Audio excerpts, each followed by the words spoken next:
Hi hello ನಮಸ್ಕಾರ welcome back to my YouTube channel. ನಾನಿವತ್ತು ಸಿಂಪಲ್ಲಾಗಿ ಕುಂಬಳಕಾಯಿ ಪಲ್ಯನ ಮಾಡ್ತಾಯಿದ್ದೀನಿ. ಇದು ಬೇಗನೆ ಮಾಡ್ಕೋಬೋದು. ಏನಪ್ಪ ತಿಂಡಿ ಮಾಡಬೇಕು ಅಂತ ಯೋಚನೆ ಮಾಡಬೇಕಾದ್ರೆ ಈ ಥರ ಒಂದು ಕುಂಬಳಕಾಯಿ ಪಲ್ಯ ಮಾಡಿಕೊಂಡು ಚಪಾತಿಗೆ, ಪೂರಿಗೆ, ದೋಸೆಗೆ, ಅಕ್ಕಿ ರೊಟ್ಟಿಗೆ ಪರ್ಫೆಕ್ಟ್ ಕಾಂಬಿನೇಷನ್ ಅಂತಲೇ ಹೇಳ್ಬೋದು. ಸೊ ಈ ವಿಡಿಯೋನ ಸ್ಟಾರ್ಟ್ ಮಾಡೋಕ್ಕಿಂತ ಮುಂಚೆ ನನ್ನ ಚಾನಲನ್ನು ಸಬ್ಸ್ಕ್ರೈಬ್ ಮಾಡ್ಕೊಂಡಿಲ್ಲ ಅಂದರೆ ಈ ಕೂಡಲೇ ಸಬ್ಸ್ಕ್ರೈಬ್ ಮಾಡ್ಕೊಳ್ಳಿ. ಸೊ ವಿಡಿಯೋನ ಸ್ಟಾರ್ಟ್ ಮಾಡೋಣ. ಸೊ ನಾನಿಲ್ಲಿ ಕುಂಬಳಕಾಯಿನ ಕಟ್ ಮಾಡಿ ಇಟ್ಕೊಂಡಿದ್ದೀನಿ.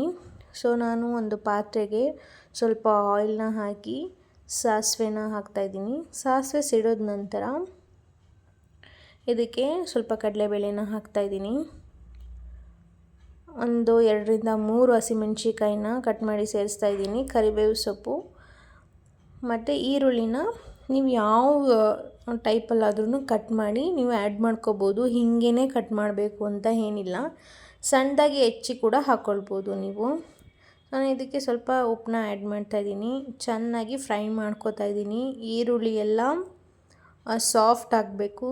ಅದಾದ ನಂತರ ನಾನು ಕುಂಬಳಕಾಯಿನ ಆ್ಯಡ್ ಮಾಡ್ತಾಯಿದ್ದೀನಿ.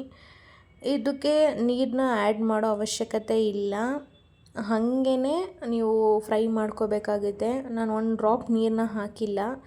ನೀಟಾಗಿ ಎಲ್ಲ ಮಿಕ್ಸ್ ಮಾಡಾದಮೇಲೆ ಒಂದು ಪ್ಲೇಟ್ನ ಮುಚ್ಚಿ 5 ನಿಮಿಷ ಬೇಯಿಸ್ಬಿಟ್ಟು ನಾನು ಈ ಥರ ಮಾಡ್ತಾಯಿದ್ದೀನಲ್ಲ ವಿಡಿಯೋದಲ್ಲಿ, ನೀವು ಆ ಥರ ಮಾಡಿದರೆ ಸಾಕಾಗುತ್ತೆ. ನೀವು ಪದೇ ಪದೇ ಅದನ್ನು ತಿರುಗಿಸ್ಬೇಕು ಅಂತಲೇ ಏನಿಲ್ಲ.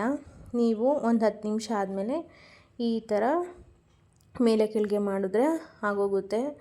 ಒಂದು 10 ನಿಮಿಷದಿಂದ ಒಂದು 12 ನಿಮಿಷ ಈ ಥರ ಮೀಡಿಯಮ್ ಫ್ಲೇಮಲ್ಲಿ ಇಟ್ಕೊಂಡು ಬೇಯಿಸಿದ್ರೆ ಎಲ್ಲ ಕುಂಬಳಕಾಯಿ ಎಲ್ಲ ಫುಲ್ಲು ಸಾಫ್ಟ್ ಆಗುತ್ತೆ. ನೀವೇ ನೋಡ್ತಾ ಇರ್ಬೋದು. ಇನ್ನೊಂದು ಸ್ವಲ್ಪ ಬೇಯಬೇಕು. ಸೊ ಅದೇ ಥರ ಒಂದು ಪ್ಲೇಟ್ನ ಮುಚ್ಚಿ ಬೇಯಿಸ್ಕೊಳ್ಳಿ. ಲಾಸ್ಟಲ್ಲಿ ಕಾಯಿ ತುರಿನ ಆ್ಯಡ್ ಮಾಡ್ತಾಯಿದ್ದೀನಿ ಮತ್ತು ಕೊತ್ತಂಬರಿ ಸೊಪ್ಪನ್ನು ಕೂಡ ಆ್ಯಡ್ ಮಾಡಿ ನೀಟಾಗಿ ಮಿಕ್ಸ್ ಮಾಡ್ಕೋತಾ ಇದ್ದೀನಿ.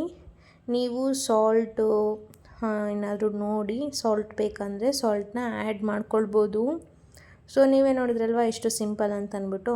ನಾನು ಇದಕ್ಕೆ ಅಕ್ಕಿ ರೊಟ್ಟಿನ ಮಾಡ್ಕೊಂಡಿದ್ದೆ. ಕಾಂಬಿನೇಷನ್ ಅಂತೂ ಸಖತ್ತಾಗಿತ್ತು.